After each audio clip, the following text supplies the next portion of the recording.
I'm Jeff Bezos. Jeff who? The world's first ever person to amass a $200 billion fortune. You can choose a life of ease and comfort, or you can choose a life of service and adventure. Which one of those, when you're 90 years old, are you going to be more proud of? It's easy to have ideas. It's very hard to turn an idea into a successful product. There are a lot of steps in between, and it takes persistence, relentlessness.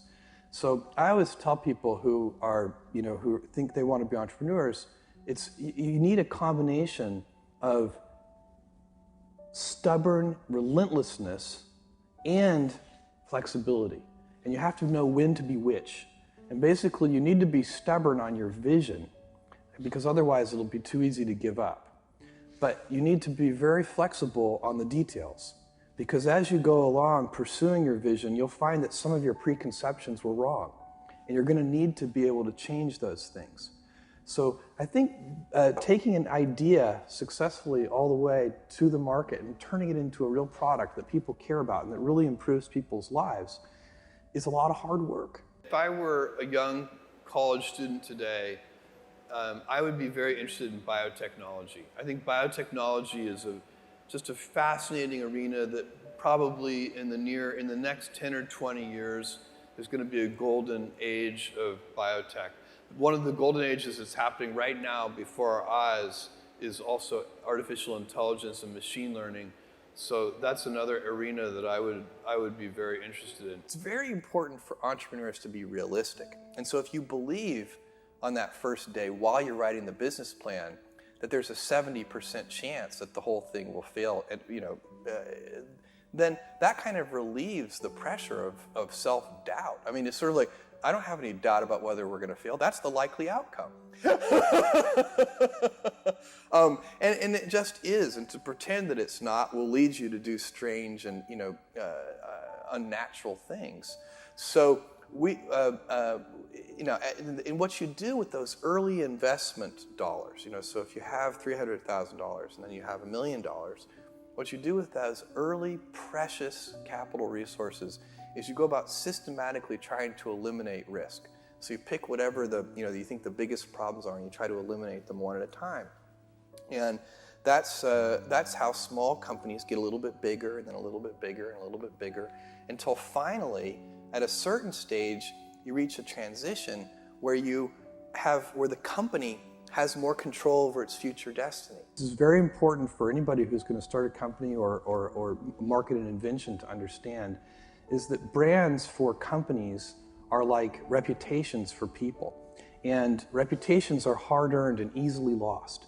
So the most important intellectual property that a company can have is, for us, it's Amazon. It's that name, but what it stands for. We've worked very hard to earn trust. You can't ask for trust. You just have to do it the hard way, one step at a time. You make a promise and then fulfill the promise. You say, we'll deliver this to you tomorrow, and then you actually deliver it tomorrow.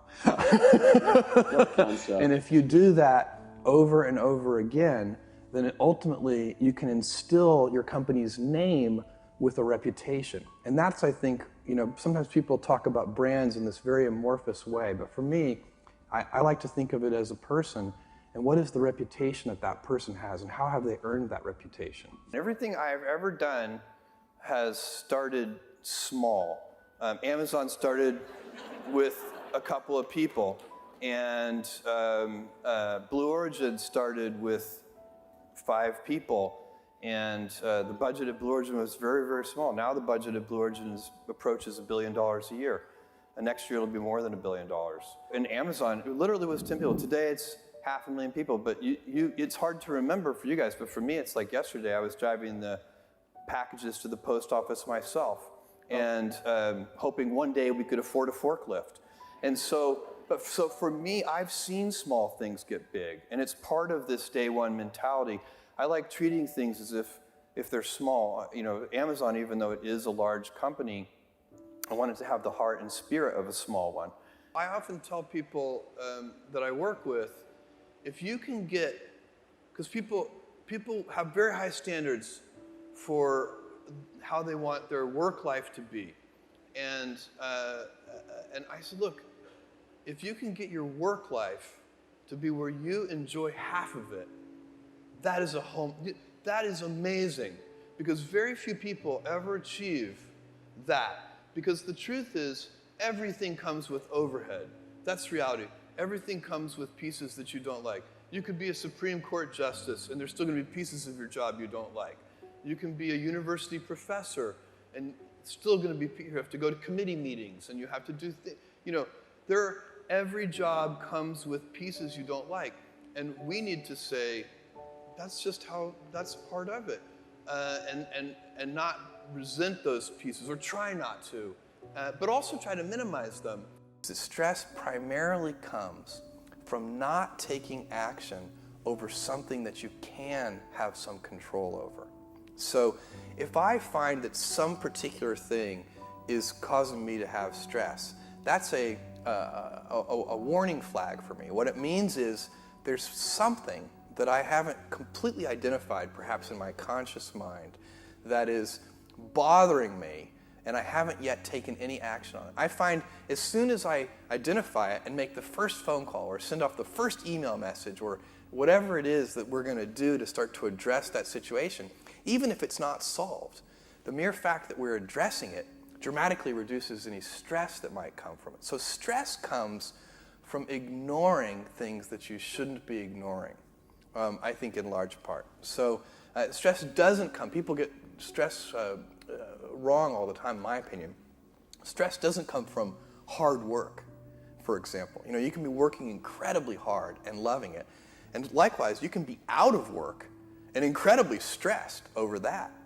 So, and likewise, if you kind of use that as an analogy for what I was just talking about, if you're out of work, but you're going through, a disciplined approach of, a series of job interviews and so on, and working to remedy that situation, you're going to be a lot less stressed than if you're just worrying about it and doing nothing. A young person should find something that they're passionate about to do. And that's not going to surprise anyone. It's a clear thing to do. It's very hard. If you don't love your work, you're never going to be great at it. And I find people don't dislike hard work. What people dislike is being out of control. Like, they can't control their life. They can't control their environment. This happens to me when I get overscheduled. I hate being overscheduled. I want some time to be able to think and free myself. We all have the same amount of time in the world. Nobody has more time than anybody else. And when you become a very successful person, one of the things, you start to get overscheduled. And so you have to guard your time and try to stay a little bit flexible.